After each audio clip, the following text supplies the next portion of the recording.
हळद हे आपल्या भागातील एक महत्त्वाचं नगदी पीक, पण अनेकदा आपण हळदीची लागवड तर करतो, परंतु नियोजनामध्ये मागे पडत असतो. नमस्कार मित्रांनो, मी गौरव जंगले, मनोज फर्टिलायझर.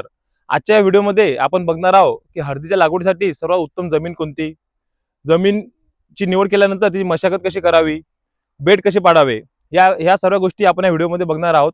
म्हणून जे पण हळद उत्पादक शेतकरी असतील त्यांनी हा व्हिडिओ शेवटपर्यंत बघा, आणि जे हळदी लागवड करणारे शेतकरी असतील नवीन, त्यांच्यापर्यंत हा व्हिडिओ नक्की पोहोच. हळद लागवडीमध्ये सर्वात महत्त्वाचा मुद्दा म्हणजे जमिनीची निवड. मित्रांनो, जमिनीची निवड करताना जमीन ही आपल्याला मध्यम भारी स्वरूपाची असलेली घ्यायची आहे. ज्या जमिनीमध्ये पाण्याचा योग्य निचरा होईल अशी जमीन आपल्याला हळदीच्या लागवडीसाठी घ्यायची आहे. आपली जमीन हे चुनखडीयुक्त नसायला पाहिजे. चुनखडीयुक्त जमिनीमध्ये आपल्याला हळदीचं उत्पादन हे जसं पाहिजे तसं येत नाही, हळदीच्या उत्पादनामध्ये घट होत असते. जी निवड झाल्यानंतर सर्वात महत्त्वाची गोष्ट राहते ती म्हणजे नांगरणी.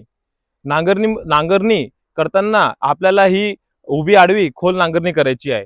उन्हाळ्यामध्ये नांगरणी केल्यामुळे आपली जमीन तापत असते आणि जमिनीमध्ये ज्या सुप्तावस्थेमधले जे कीड आणि बुरशी असतात त्या नष्ट होत असतात. आणि मित्रांनो, जेव्हा आपण नांगरणी करतो तेव्हा आपल्या शेतामध्ये ढेकळं राहत असतात.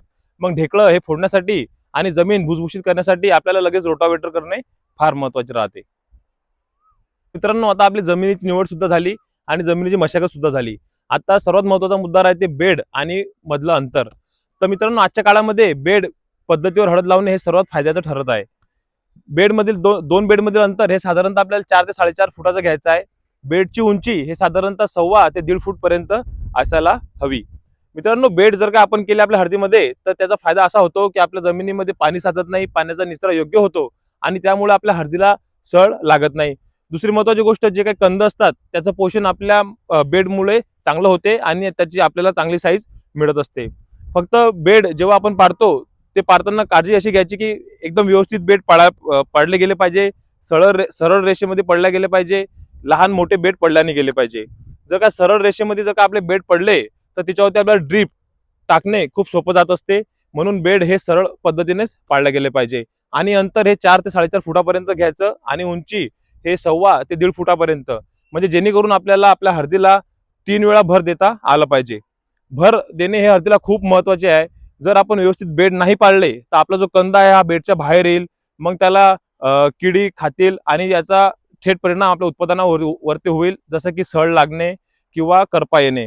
त्यामुळे योग्य बेड पाडणे फार महत्त्वाचे आहे. मित्रांनो, हा आपला पहिला पाठ म्हणून समजावा.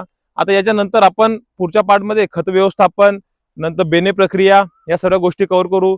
तोपर्यंत आपल्या चॅनलला फॉलो करा आणि तुम्हाला हळदीबद्दल काही पण अडचण असेल तर मी माझा नंबर तुम्हाला स्क्रीनवरती देतो, त्याच्यावरती मला कधी पण तुम्ही कॉन्टॅक्ट करू शकतात. धन्यवाद. गौरव जंगले, मनोज फर्टिलायझर.